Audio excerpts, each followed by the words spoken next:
Welcome everyone to our President's Innovation Challenge launch event. Great to see so many people curious about the President's Innovation Challenge. My name is Josh Rowe. I'm the Marketing Director here at the iLab and excited so many people are joining us today. We encourage all of you to keep your camera on if you're comfortable. It's so nice to see faces in this virtual, socially distanced world. So again, if you feel comfortable keeping your camera on, it's great to see people. As we're gathering, we would love to have you post in the chat where exactly you're zooming in from today. I think our iLab record's 23 different countries, so we would love to see where everyone, the UK, Japan, I love it, lots of UK, Canada, great, wow, Bangladesh, that's what I'm talking about. Great to see so many. Colorado, I wish I was in Colorado. One of my favorite places. Ethiopia, we have an Africa representation. So good to see. Spain, I love it. One of these days we'll get Antarctica. I think we've had 6 continents, but I'm waiting for that 7th continent to join us. All right, it's great to see everyone. Mars, there we go. Solar system. Okay. So now, if you can add in the chat, what school you're representing, or what school you go to at Harvard. One of the things we're most proud of at the iLab is the participation from all 13 schools across Harvard. It's truly part of the magic of the iLab. Interesting note, historically speaking, 65% of President's Innovation Challenge winners have had ventures with founders from multiple Harvard schools. So maybe you'll get a chance to meet someone from a different school today for your venture. You'll also see on the cover slide here our social media handles for the iLab. I encourage you when you get a moment to check out our social media. It's a great way to stay in touch with the iLab, get a little inspiration, information about all the exciting things happening here at the iLab. All right, now lastly, before we get started, I would love to hear what people are curious about. You'll hear a lot about curiosity today. At the iLab, we believe curiosity is essential to truly innovating. We're curious to hear what you're curious about. So again, in the chat, please put areas or industries, things that you're curious about. What's your venture working on? Maybe it's diversity in education, maybe it's the environment, maybe it's fintech, ed tech. We would love to see, there's an ed tech right there. Just love to see media. Genetics, lots of cool things happening in genetics right now. Sports, you speak in my language there, sports. So we love to see what people are working on. All right. Also a little housekeeping note, if people can keep their microphone muted, that would be awesome too. All right, fantastic to see all the brilliant minds attacking all these areas. So much need for innovation out there, for sure. Now, let's move on to our agenda for the day. We have a pretty exciting agenda packed. We're gonna have a welcome from our executive director, Matt, here shortly. Then we're gonna talk a little bit about diversity, equity, inclusion, and belonging, and what that means here at the iLab. We're gonna talk about the PIC experience from the eyes of 2 PIC finalists from last year. And then we're gonna have a Q&A period that anyone can ask any question. We're gonna actually break it into 2 sections, a general Q&A, and then we're gonna break you into breakout rooms where you'll get to ask very specific questions about the application process. Now, to get us started, I'd like to introduce the esteemed leader of the Harvard Innovation Labs, our executive director, Matt Signeri. Hello, Matt. Hi, Josh. Thank you so much, Josh. First, I just wanted to say a huge welcome to this amazing community of innovators and entrepreneurs who are, as Josh noted, all over the globe. I'm here in the iLab space in Batten Hall in front of our venture team wall. We've been missing you guys tremendously, but so excited to be together today. You know, and what we're here to do is support you. We're so proud and inspired by the work you all are doing to take on the world's most pressing problems, especially now at a time when the world needs leaders and innovators more than ever. So last year for the President's Innovation Challenge, we ran a grand experiment.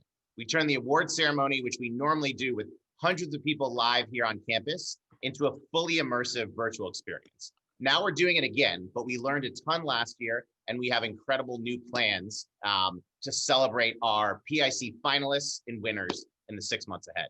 So we asked you last year to stay curious with us and want you to stay even more curious this year, because as Josh shared, we know that curiosity is what starts us on the path to innovation. This new environment has supercharged the need to experiment with new ways of thinking and working and being together. Obviously, there have been so many constraints that have had a negative impact over the last few months, but have also pushed us to get to know one another in new ways, pivot our ventures, and get so much more creative. And now we're excited to embark on this whole new chapter as we prepare for 2021. We're bringing that same spirit of curiosity to design a whole new President's Innovation Challenge experience for you.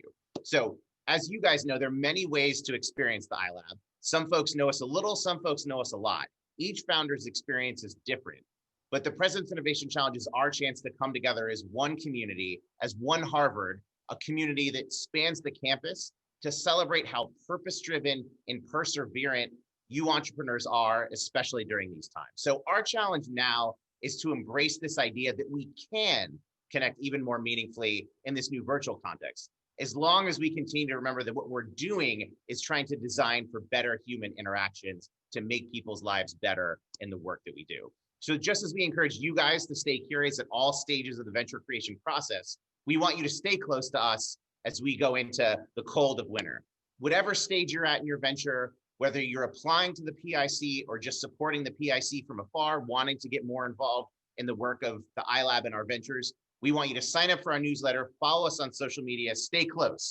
And as you see the PIC, the President's Innovation Challenge, unfold over these next 6 months, getting involved in a way that brings together the best of Harvard. I mean, I think of the iLab as the best of this one Harvard notion, with all 13 schools coming together under one umbrella, building new connections within the iLab community and across the global innovation community. Because when we find these ways to work together, despite all these constraints, we make new connections, we make big things happen, and we have a huge impact in the world. So again, I'm just so excited to be with you guys today. It's amazing to have folks from all the schools, all the countries, 6 of the continents, and I'm really grateful and inspired by you. What I thought I'd do quickly is just give you a quick snapshot. We'll go more deeply into this later, but just the lay of the land on the 5 different tracks across the President's Innovation Challenge. So we have 3 student tracks, 2 alumni tracks. You'll learn a host more about these things, but we just want to give you a visual sense of the breadth and diversity of teams that are part of the PIC. Next up, we just wanted to give you a quick window into what does this actually look like. So we're going to show you a quick snapshot of what the 2020 President's Innovation Challenge looked like. Back over to you guys.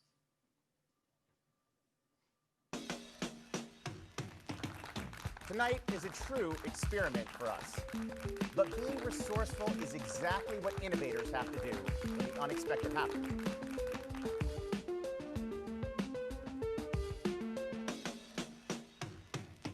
The President's Innovation Challenge is a process that continues on, reinventing itself each year.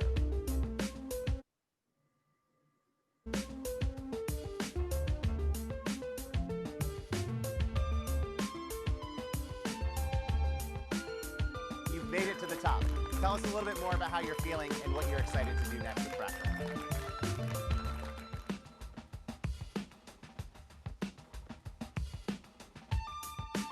Any founder knows the road to success is never a straight line.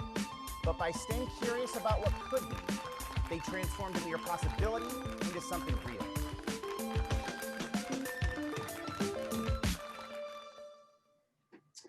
Thanks, Matt. That video brings back great memories from last May, but also what a production that was. You know, these online video productions seem like old hat now, but at the time, it was crazy trying to take a 1,000 person in-person event and turn it into a virtual event. So good times. Okay, moving on. One of the areas we take really seriously at the iLab is diversity, equity, inclusion, and belonging. These are far more than just words. Today we have 2 of our senior leaders joining us to talk about this.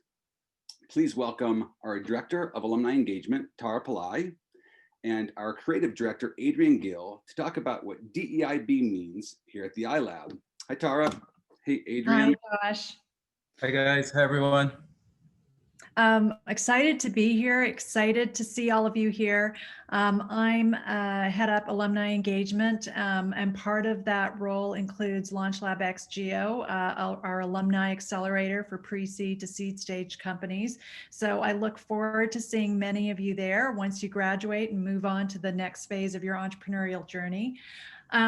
This past year, we've been grappling with this new normal. This moment in time is forcing us to look inward. And we saw the unjustified deaths of George Floyd, Ahmaud Arbery, Breonna Taylor, and numerous others that brought us to this point of reckoning. Now, when you look at these three quadrants here, I'm sure they speak to you. The fourth quadrant on the lower right is Minnie Jean Brown. She was part of the Little Rock Nine. They were 9 Black students who were the first students to go to what once was a segregated high school.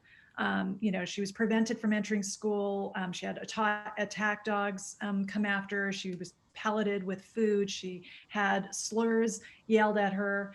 And what's horrifying to me is that Minnie Jean is living a lot. She's alive and well, and part of the fight. But that somebody who's living within our time had to go through that is so unbelievable to me. And I think that's made me realize, the privileged position we have here, being at one of the greatest institutions in the world. We can't change the past, but we have an enormous opportunity to shape the future. So, this point in time, all of us, our staff here at the iLab, we looked inward, and we ask you to do the same. And Adrian's going to share some of the work that we started doing. Adrian? Thanks, Sarah. Hello, everybody, again. What Sarah described was something that didn't just start this year, right? This issue has been around for a long time.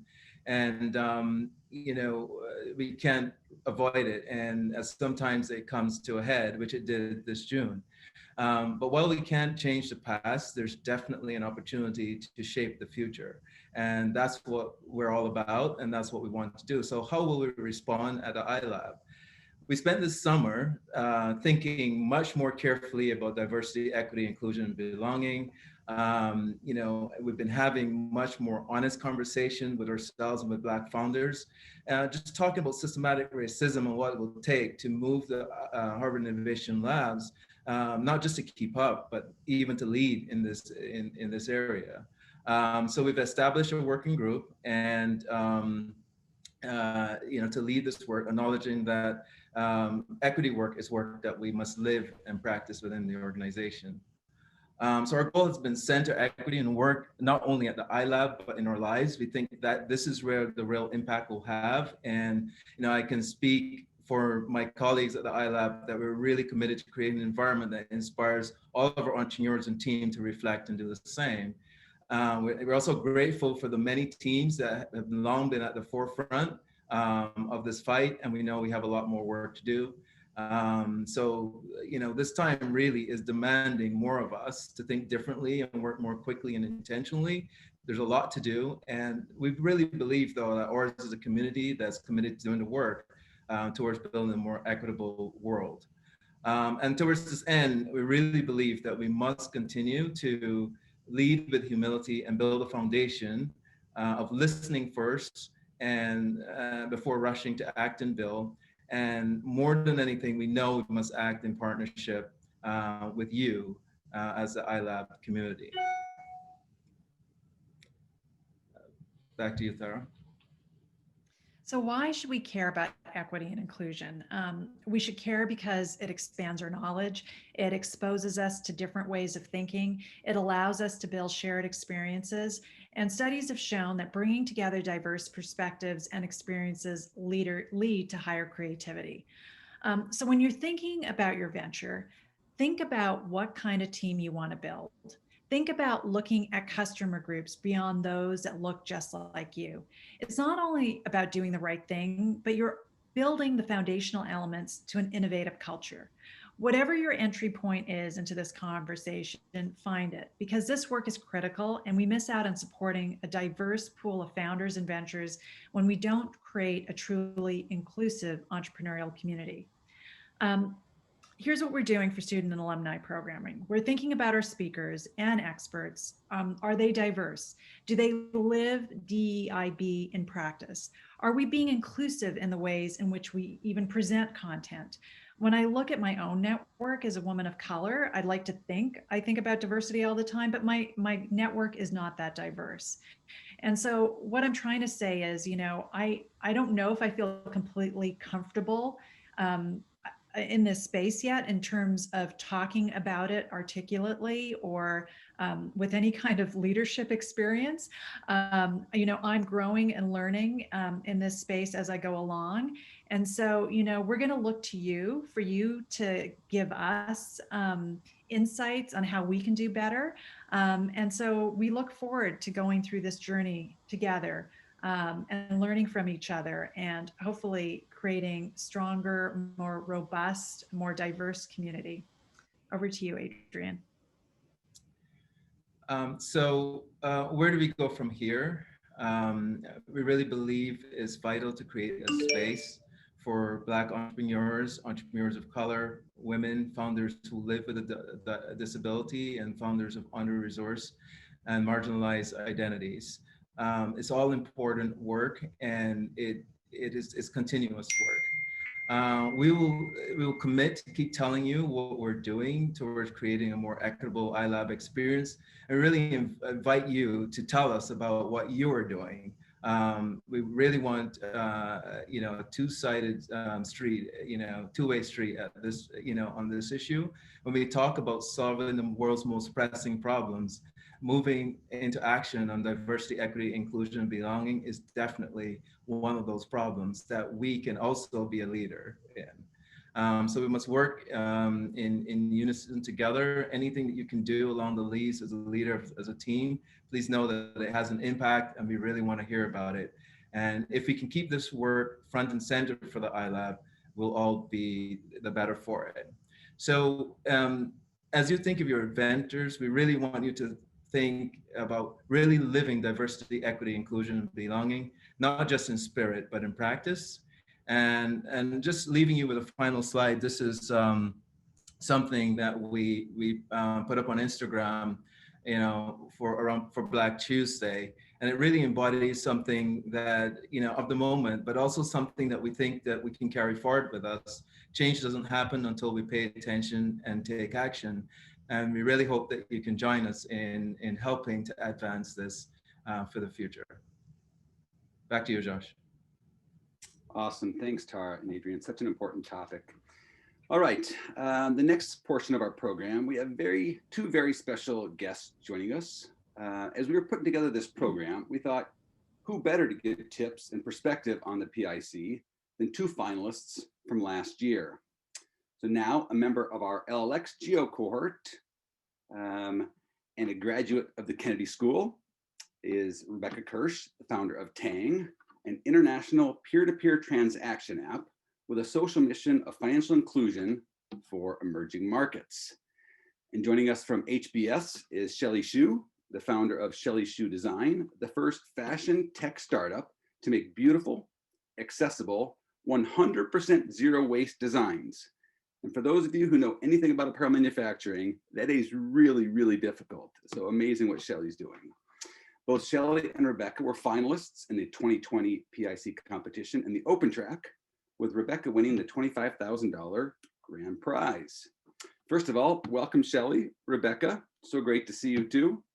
To start off, why don't you each take a moment to tell us a little bit about why your venture started. What was that inspiration that got you started? So Shelley, we'll start with you. Yeah, thanks, Josh. I actually loved what Adrian just said about how change doesn't happen unless we take action. So I'll start with there because one of my earliest memory was playing in this fresh grass field in China where I grew up. But a few years ago when I went back, I saw that the place has been turned into this dumpster for textile waste. And so it really struck me and it really inspired me to act because I really don't want to see places that hold so much meaning to all of us to become dumpsters or sink underwater. So that was a huge inspiration for me. And the further I dove into the problem, the more I realized that at the end of the day, actually, most of us want things to be more sustainable. But if I asked the audience right now, probably less than 1% of you are actually wearing sustainable clothing because it's really expensive today and it doesn't look great most of the time. And so I started Shelly Shoe Design to create clothing that's actually beautiful and more accessible. And as you mentioned, 100% zero waste with no compromise. And to start with the solution, I was inspired by the traditional kimono, which is actually the OG zero waste design. It's one bolt of fabric, it's minimal cuts. It uses like 6 cuts instead of 56 to create a jacket. And so it can actually cut a lot of the production cost while being a zero waste design. And that really sparked the zero waste idea because it can be actually a win-win solution where it's a good business and it's a good solution for the planet. Fantastic. Rebecca? Yeah, I'm always inspired when I hear Shelly speak. Thank you for having me here today, and so amazing to see so many new entrepreneurial faces. So I founded Tang App a little over a year and a half ago, and we're building the international Venmo for the 1.7 billion unbanked globally, and we're starting with the Philippines. And the reason I started it, my inspiration behind it, is my auntie. She is a migrant worker from the Philippines, and she helped raise me and my siblings. And she sends home almost everything she earns, and had to pay a lot of money to do that. So she pays about 8%, which is exactly 1/12. And that means in a year of living and working abroad, she's working an entire month just to cover the fees to send home the money. So from very young on, I saw that that's a really broken system. I think we've heard it often, and also in America, that being poor is more expensive. And so, yeah, that's what started it, and has been an amazing journey since being at the iLab last year and in the PIC together with Shelly. So very thrilled to be here and to be able to share what hopefully is a little bit helpful to all of you. Both your stories are so inspirational. I love that both your ventures are so personal and rooted in something that was really personal to you. So that's exciting. I encourage everyone, as they think about their ventures, to really ground that in that personal journey. All right. Looking back on your PIC journey, what do you wish you knew a year ago when you were sitting here as an applicant going into that PIC application process? Rebecca, why don't you start? Like, what do you wish you knew a year ago? This is not just a competition. I did not realize that. I thought this is a very momentary thing. You have to go up against all these amazing teams. What I didn't know is that you walk away with really important lifelong relationships. Shelly and I can talk a bit more about that later. Like, I'm still so involved with so many of the people from the iLab. We are currently raising our pre-seed round, our second round of $1 million, and I'm very lucky and fortunate to say it's oversubscribed, and most of those leads came from the process at the PIC. And I think had I understood more what the value is of working together with other founders, working together with the staff at the iLab, and instead of looking at it very siloed, as in, there's a competition, you got to have the best pitch, and you got to have the most amazing story, and then you maybe win something or you don't, and then life goes on.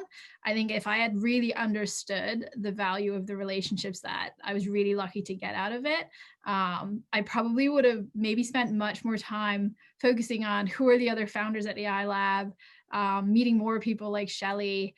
So I would really try and encourage people to say, this is not a momentary competition. Like, keep paying attention around you, as Tara put so nicely and Adrian did. Like, look at the people around you, help each other. I think sometimes I think back and think if Shelly and I had worked together on our pitches from the start, I wonder what would have happened. So yeah, don't think of it as that's all you'll get out of it, potentially some money at the end. I think the relationships I gained have brought us way more funding. So if you want to look at it that way, there's a much bigger upside to treating it as resources in so many other ways, and relationships that will help you throughout your entrepreneurial journey. Shelly, what do you wish you knew? I mean, I just agree with everything Rebecca said, and I would have loved to practice our pitch together before. Um, for me, in addition to what Rebecca said, I would say the people I met, a lot of them, they actually became part of the team. For example, one of the judges for one of the practice rounds, his daughter later joined our team over the summer because she heard our pitch. She was really inspired by it, and she actually followed up later. And half of our team right now, they joined after hearing our pitch or learning about us through the PIC. So I totally agree with everything that Rebecca said. I would say one other thing specific for me is really PIC has taught me to learn about how you tell your story based on who you're talking to and your audience. So before HBS, I was on the creative team at Instagram. So I was surrounded by designers, by creative directors, and that was a totally different audience from pitching to VCs or potential VCs through or the judges at PIC. And so that was something that I actually wish I knew before, because it really changes the way you tell your story. You had to make sure that it's relevant to your audience. That's great.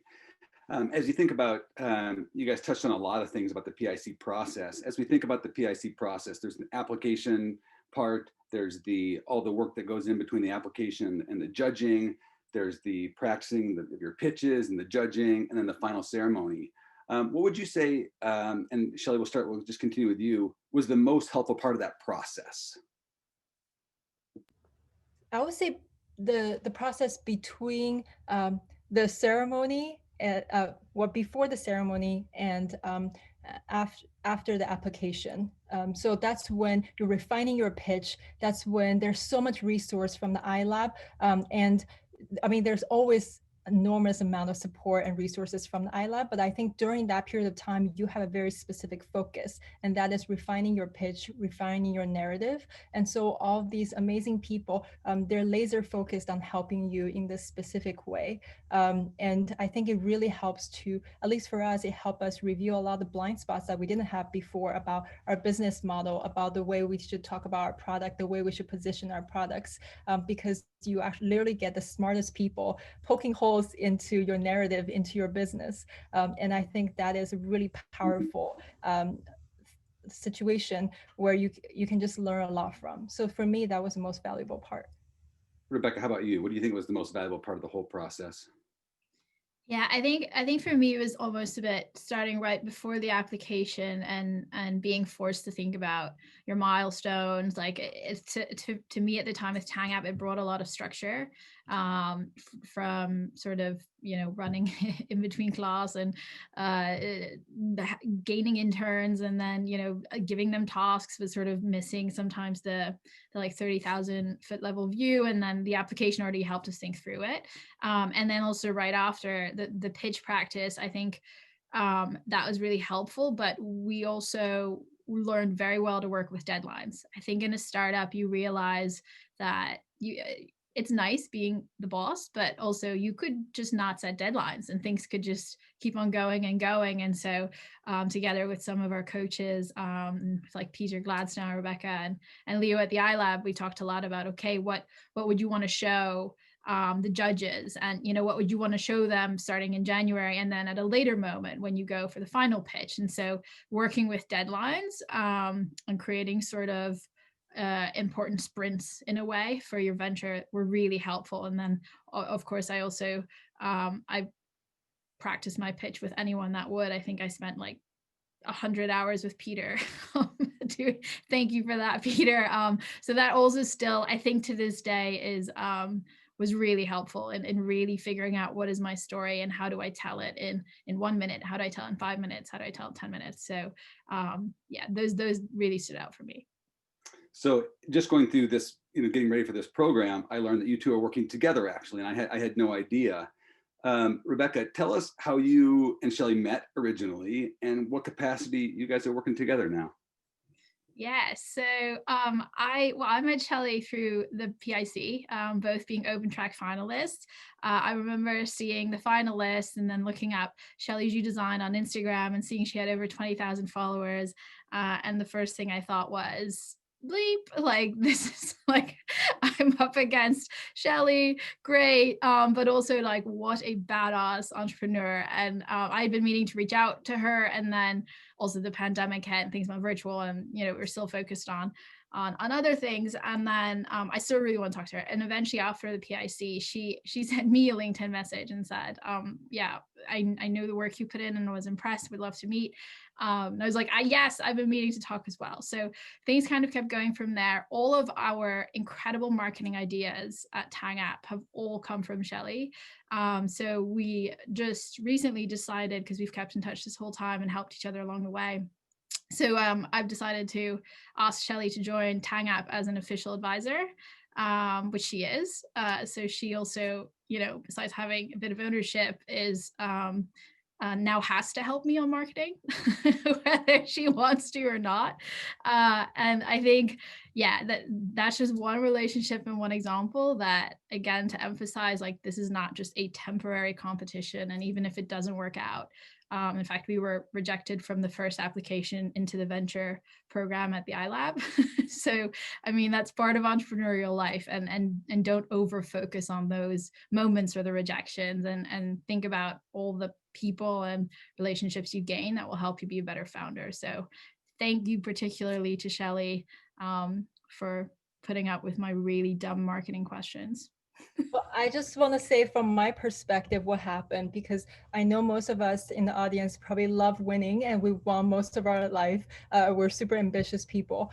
So last year with Shelly Shoe Design, we really wanted to win because we're a fashion venture with a social impact lens, and we just really wanted to do it and do something for the fashion industry, because usually you don't see a fashion venture in a lot of these competitions.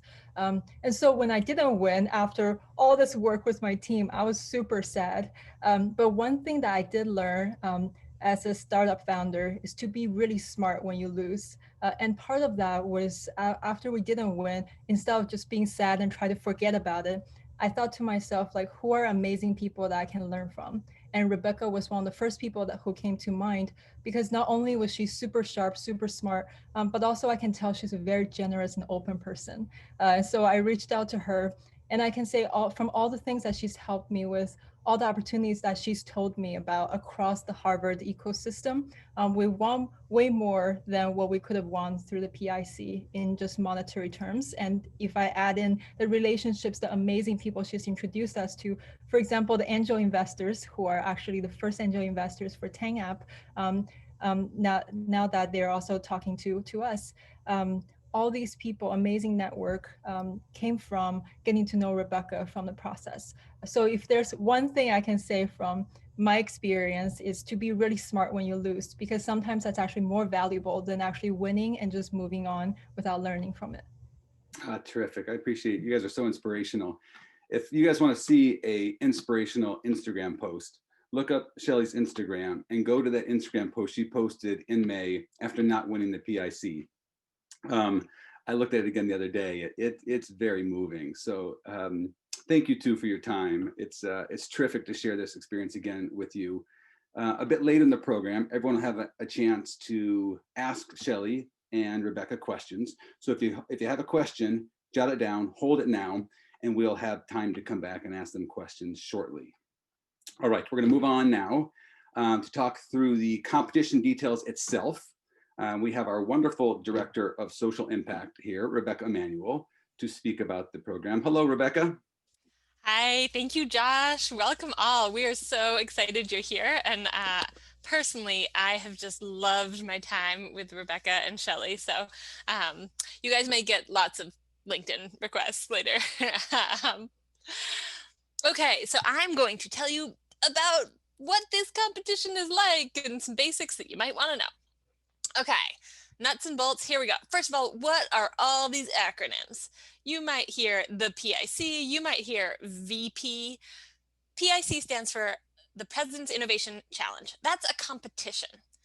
VP stands for Venture Program. That's a program that supports folks at all stages of development of your venture. And we have tailored offerings for folks at the beginning and further on in their venture development. So PIC, President's Innovation Challenge, that's what we're talking about today, right? Why would you want to do it? Well, besides for all the things that Rebecca and Shelley just said, our world has quite a few things that need to be solved right now, and we'd love you to take your curiosity, help solve those things, and also potentially get some money, some uplift, and some recognition on the way. So hopefully, as you think about why would I want to do this, this next slide will be really helpful for you. So first of all, the experience is a pretty fantastic one. And a journey that I don't think feels quite like any other competition. There is some significant prize money at the end. I wouldn't focus specifically on that, as Shelley so eloquently said. There is a wonderful set of people, left, right, and center. And we all know as founders, sometimes the journey can be lonely. It's really helpful to have people alongside you. And then also there's incredible visibility that something like this brings, and sometimes visibility brings you towards serendipity. So what does this process look like? I'm going to pull back the curtain a little and just tell you what it looks like from the you submit an application and then how does it get evaluated side. So first thing that happens is you submit an application and we evaluate your stage. What stage are you at? Are you the right stage for the PIC? The PIC really only deals with folks who have achieved material traction. Second thing is, if you're at that stage, your application goes out to external judges who review your written application. They look at all of the different folks in your topical area, and they pick 5 teams that we're going to pitch live in front of a panel of expert judges, and those folks pick the people who receive prizes. Okay, so what does that look like from a next step standpoint? So starting here in January, there's only one thing you remember that I say today. It's the date, January 6th. That's when applications are due. Can I hear you guys? January 6th? January 6th. January 6th, great. All right. And then that comes in, there's a stage evaluation done. And then based on whether or not you're at the stage of material traction, there's acceptances sent for both the PIC and the incubation program called Venture Program. Let's say you made crazy amounts of traction between January 6th and when you are ready to have judges look at your application, you can provide some updates there in February. And then March, judges are going through your written application. Finalists are chosen to pitch 5 per track. And then finalists pitch in late April. And in May, we celebrate. Make sense? That's sort of what the overall timeline and arch looks like. Okay, so with that, sometimes you want to know, what are people looking for? There are 5 things we're looking for: problem and customer definition, your business model, whether or not you've done significant prototyping or creating a minimum viable product. If you don't know the word MVP, now's the time to Google it. Do you have a team that can really make this happen? Obviously, Shelley and Rebecca used each other to bring their teams even higher and better. And then let's say that you're just wildly successful. How does the world change and get better based on the fact that you have brought this into the world? That's what we're looking for. So one important thing to remember is that regardless of whether or not you're at the right stage for the President's Innovation Challenge, we want to provide support for your venture into the world. Our world has lots of problems and we need all the different solutions we can possibly get here. It may sound like you're in competition with other ventures, but in fact, we need both the fashion solutions of the world and the solutions for the unbanked of the world. Those are not in competition in any way. We want to see every one of them get the support they need in order to get out into the world, and we are here for that. On your left, on your right, behind you, in front of you, trying to support you in all the ways that you need. Okay, so what's this track thing, 5 per track? When you come to the iLab, many teams are working on a range of topics. If that's you, you're probably in the open track. Now there's 2 general types of teams that oftentimes have slightly different structured ventures just because of how the world works. One is if you're working on social impact, oftentimes because the payers and the users are a little bit different and they're not all in one person. Frequently, that means that social impact teams take a different structure, and therefore we group them together and have people talk to judges who specialize in that. And in the second category, health and life science ventures, oftentimes there's regulatory components, there's bringing things to market. The payers are often quite different and look for different stuff. The financing is different. So we try and group those together as well. Now, in the real life PIC competition, you don't have to know which track you're in. We'll do that for you. So you don't really even need to think about this stage. Today, make your best guess, figure out where you're at, because we'll do breakout groups that give you information that's specific to one versus the other. If you feel like you end up in one and it wasn't one you thought of, we'll give you that information too. So don't feel like you need to know this, just to know that it exists out in the world. So no anxiety here. Okay. I think that everyone who is at Harvard as a student had to take a test that involves some amount of counting. We're going to do some counting today. 1, 2, 3. There are 3 things that we look for as potential material traction. You don't need all 3. You only need one of the 3. 1, 2, 3. So what does it mean to have material traction? You only need one of these 3, but what are they?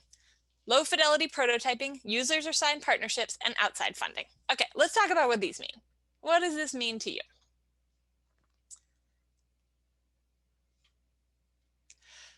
Okay, so I talked with my friends and family, and everyone seems to think the idea I'm working on has real promise. Is that low fidelity prototyping? Can I hear you? No. Nope, that is not low fidelity prototyping. How about you set up a landing page and it has a wait list and 20% of people who get there from Facebook ads, they sign up? That is what we're looking for as real testing as to whether or not there is demand for what you're creating in the world. Okay, category 2, users. 12 people are on my WhatsApp chat. I'm using suggestions to give them prompts for action. It seems like they're using it. Many of them are sticking on weekly, and I'm iterating on how to deliver it to them. I think I'm going to have a chatbot style thing in the future. That means you have users who are starting to sort of use and grow in what you're doing. Friends have tried my hair product, say it worked for them. That's not users. You need them to be paying. You need them to be putting something on the line and getting it back, or investing their time. Signed partnerships. Rebecca had an LOI with the Bank of Philippines. If you don't know what an LOI is, you probably don't have a signed partnership. LOI means letter of intent. My old mentor at Children's Hospital say they love to be involved. That's fantastic. Signed means that they sign something on a piece of paper. So if that's not gone from the verbal conversation to a signature, it probably means that you're not yet at material traction in the way that we look at it for. Does it mean you're on the road? Definitely. Figure out how to get it to the next stage for it to be relevant in this conversation. Okay, outside funding. Uncle gave me $500. I got $500 from you guys at the Harvard Innovation Lab. Great, helps you on your way. Take those things and turn them into something like an angel syndicate and I signed a term sheet. That's what we're looking for. Again, you don't need all of these. There are 3 different criteria here for material traction, but you need one of these 3 for the President's Innovation Challenge to be relevant for you this year. Okay, so let's talk about what this means. So let's say, yeah, I hear those 3 things and I've done one of them. Fantastic. That means the President's Innovation Challenge is the right thing for you. Stay here for the breakouts, ask all the questions that you have. Let's say you have more questions. There's Genius Bar office hours that you can ask the question that's specific to you. You wonder about, does this apply? Does that apply? Can I work through it? We're here for you on that. Let's say you have more questions, more than the ones in the breakouts, more than the ones in the Genius Bar office hours. Totally book office hours with an iLab advisor. You might also be overthinking it. The application isn't that complicated. But the one thing to not forget is to apply. When is that date? January 6th. January 6th. Awesome. I love it. Okay. Let's say you heard those 3 things. They sound fantastic. Your idea is totally progressing and moving and changing, but those 3 things don't apply yet. No problem.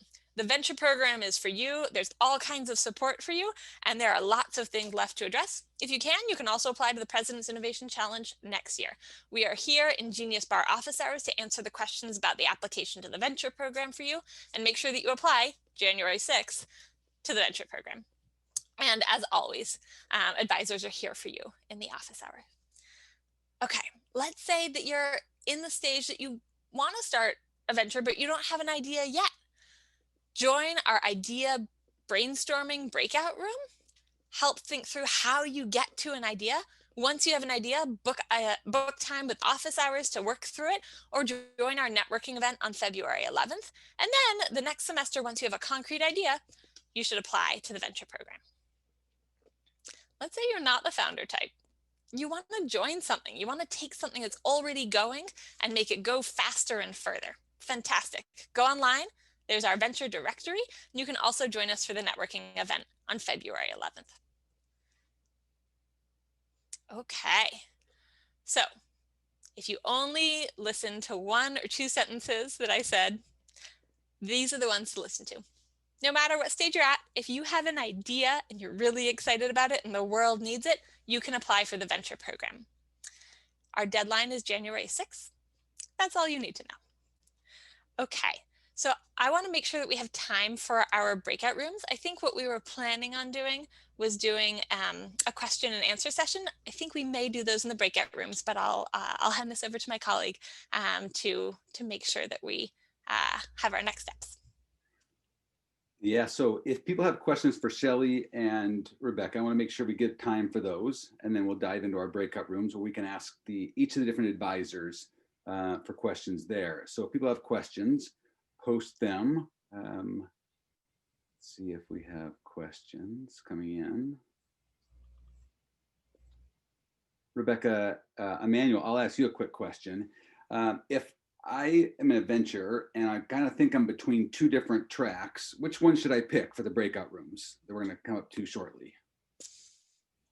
Yeah, so pick the track that either you think is most likely to apply or the one where you have the most questions, and go to that one. They're both opportunities to learn. None of them have significant implications on how your application gets dealt with, just on what you know about how to write a good application. Okay, can I apply to the PIC every year, or do I get one shot? You can apply as much as you want. Terrific. Okay. In the interest of time, let's see if anyone has any last minute questions here. I want to be respectful of people's time. The question is, can you be part of 2 teams, or do you get one? One team. One team. Okay, great. One more question here. I'll jump in. Josh, there's a question for Shelley and Rebecca on their material traction. So what material traction do they have? Terrific. Do either one of you, Shelley or Rebecca, either one of you can take that. Like, what traction did you have going in to your application? Yeah, actually, I think Rebecca and I have probably had different tractions going in just because our businesses are so different. For me, I think we hit the first 2. So we had a wait list of people who are interested in our who are interested in our products. And we have also launched a couple product prototypes and have sold out all of them. So we also had paying customers. Yeah, so to quickly add, we had an LOI with the Central Bank of the Philippines, which was extremely informal, but the signal it sent was really important. So try and push and see if you can even get, just a memorandum of understanding, an MOU, where you say we're both working on financial inclusion and we're going to figure out how to work together on that. Like, it doesn't have to be a contract with terms, but just this shared commitment that you can show beyond like, they like me. And the second thing was we sent out a promo email like 3 days before the final judging, and then had thousands of people sign up in like 72 hours. So like, get creative. And with fintech, there's a lot of regulation, so don't let that paralyze you, and think of creative ways to show traction, because there are people out there who probably want your solution, and just find ways to report that back, and get it out of your head and show why the world needs this, and spar with the iLab about it. They're super creative and gave us a lot of our creative ways.